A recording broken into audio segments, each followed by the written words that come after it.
Looking for a life partner nowadays is pretty hard. Some may even say it's impossible. I don't really respond well to meeting people organically, mostly because I have a face that says, if you interact with me, I will combust on the spot. And using dating apps, I refuse to go back. And yes, I say back because there was a time I was on dating apps, completely as a joke, I promise. But this video is not about my qualms about dating. Okay, maybe a little bit, but that's not the whole video. No, but the topic of dating did kind of remind me of this game I played a lot as a kid, and that game is called Wolf Quest. For about a month straight, I would play Wolf Quest at any chance I got. During lunch break, Wolf Quest. After I got home from school, Wolf Quest. Hiding in the bathroom, Wolf Quest. In the doctor's office because my mom thought I had bowel issues for how much time I spent in the bathroom, you already know it's because of Wolf Quest. Now here's the thing. For how much time I spent playing this game, you'd expect me to be pretty good at it. And you'd be wrong. The main goal of the game is to find a mate and to start a pack, and I just kept getting rejected by every wolf I met. Kind of an allegory for my life if you think about it. Anyways, so today I'm going to fulfill my childhood dream and my adulthood ambition of finding a mate in Wolf Quest. Let's see if I'm more successful at finding a mate in a video game than I am at finding one in real life, because when given the choice between the two, I think we already know what the better option is. Please don't make me go back to Hinge. Welcome to Loopman for Love, presented to you by your host, me. This is a dating show that turns a lone wolf into leaders of their pack. We are pre-recorded from Yellowstone National Park, and your host, me, is very excited to be commentating this event for you. So let's meet our contestants, of which there is only one. Me, I'm the contestant. Meet Randall, a 2-year-old male wolf with stunning brownish-black fur. He has frequented dating apps such as eHowmany and have never lucked out before. So here he is, ready to meet his forever soulmate. So Randall, how excited are you to be here today? Great. Now folks, no one is going to date you if you have nothing to offer. You think anyone is going to care about your barbecue? Not unless you hunted for the meat yourself, okay? So your first challenge, contestants, is to gain 800 experience by killing other animals, which not only requires physical aptitude, but also the ability to count, because if you thought that we were going to keep track of how much XP you gained, you assumed incorrectly. Seriously, Wolf Quest, why don't you show how much experience you have? This is very confusing. Now, each of the huntable animals in Yellowstone National Park has a different experience that can be gained from killing them. And the most abundant and easiest animal to target would be the elk, because they travel in herds. Did you know that herds of elk can come in 2 kinds? The cow elk, which give you 100 experience, and the slightly bigger bull elks that tend to give about 500 experience. So you'd think that hunting bull elk would be the fastest way to get experience. No! See, when you start to come towards bull elk, they turn to face you, ready to beat you up, which they do by kicking you in the face repeatedly. And since we would like to keep our one and only contestant on this show, please do not pick a fight with a bull elk. Cow elk are a much better hunting option because they run away at any sign of danger. And I'm not sure if we can show this on our program, but the funny thing about chasing after cow elk is that you can bite them several times to injure them, but eventually your energy goes down and so does your speed, so you just have to sit down and wait for them to recharge. Which in that time, I guess the cow elk is like, oh, I guess it's fine now. But as soon as you start chasing them again, they're like, got a blast! They'll be warned because eventually the elk's HP is low enough where they're like, wait a second, I can just fight this fool. And then it starts to become like an Old West gunfight.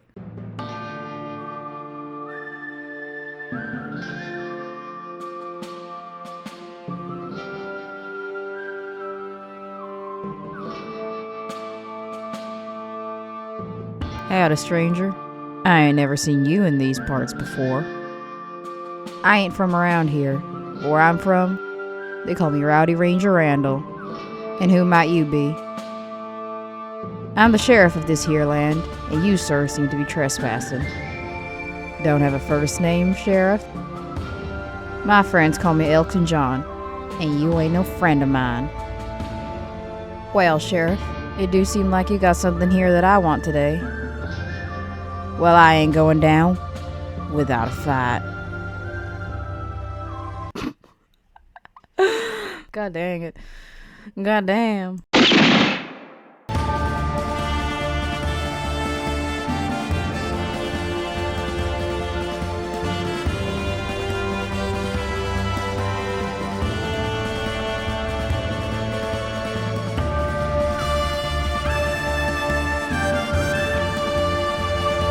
Oh my god, hold on. Okay, we're good. Flawless victory. Oh, and just one more thing that may or may not be helpful. But when you're chasing elk away from the pack, be sure not to chase them too far, because otherwise you'll end up somewhere silly like running too far away from the herd and losing them, so you have to find a whole new herd to hunt from. You already did that, didn't you? Not to worry, at least you have the scent trail right. It went away too? But not to worry, because with the power of editing, we can fast forward to the end of the challenge where you have gained over 800 experience. No elks were hurt in the making of this process except for the 8 that you killed to get here. I hope you're pleased with yourself because our vegan viewers definitely won't be. Okay, so the title card was supposed to transition, but I guess it's not. Oh, okay, no, it's here. Okay, we're good. Congratulations, contestants. You have passed the first challenge of proving your skills to a potential suitor. It's now on to your next challenge of getting bitches. And if you're thinking to yourself, is this the only reason that you picked a male wolf so you could make a joke about picking up bitches? You'd be absolutely correct. But not to worry, because this challenge is easy to complete. Because unlike hunting for elks, you don't just have one scent trail pointing to a potential mate, you actually have about 10. See, we took inspiration from that one scene from WALL-E when Eve's spaceship lands on Earth. And I can see the panic in your eyes, Randall, but don't worry. Finding a soulmate isn't as chaotic as that. It's not like the other wolf comes crashing in from the sky and the ground starts to shake and you don't have to panic dig into the floor.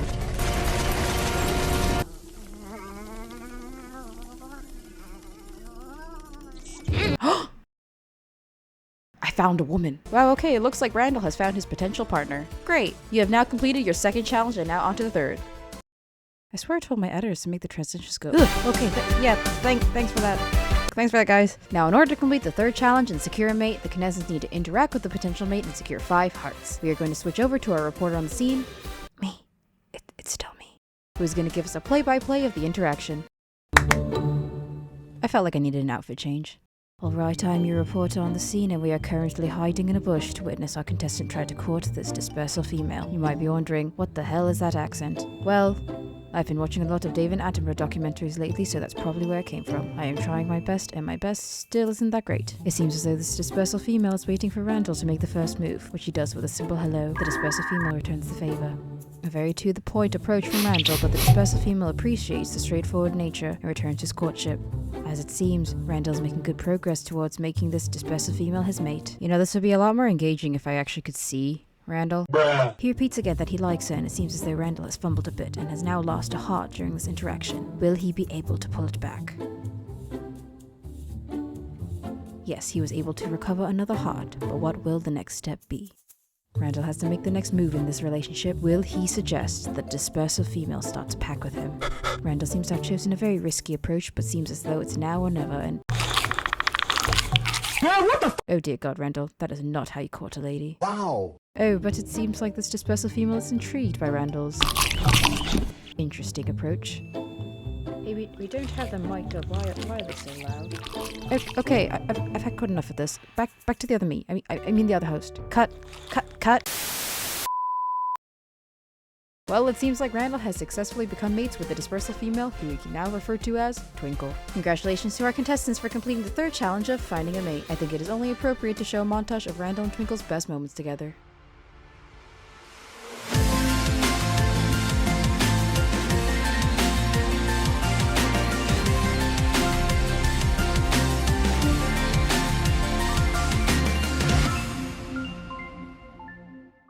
Wow, that was a lot shorter than I thought it was going to be. Now, the next thing that newly mated wolves need to do is to find a den, because even though Randall has proven to be the best contestant in our show's history, he is still homeless. So welcome to the segment of the show that we like to call Dream Destinations, where we explore 3 distinct properties in the lovely snowy area of Slough Creek. Only the best area for new mates ready to settle down and expand their pack. So starting off, we have Saddle Meadows, located in the northwest. Situated on the top of a mountain, it gives a lovely view of the snowy terrain below. However, that means that elk hunting grounds are some distance away from the den, and it is intervened by the river running through it. But not to worry, because the major upside is that there are no wolf territories in the nearby vicinity, so your future pups are safe from neighboring wolves.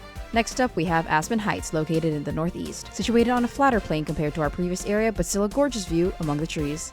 Now, this property has ample den interior space to comfortably support growing pups, and this location is far away from stranger wolf territories. However, the major downside is that it is the furthest away from the hunting grounds, which may result in hunting taking longer.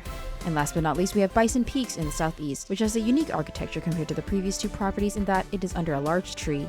On top of that, this den is near the hunting grounds close to the river, which means that there is a good, reliable source of food, with the only downside being that this area is near neighboring wolf territories, which increases the likelihood of needing to defend your den against stranger wolves. All the properties mentioned have their own advantages and disadvantages, and while all dens are suitable for raising a pack, it is ultimately up to these pair of wolves to decide which den is right for them.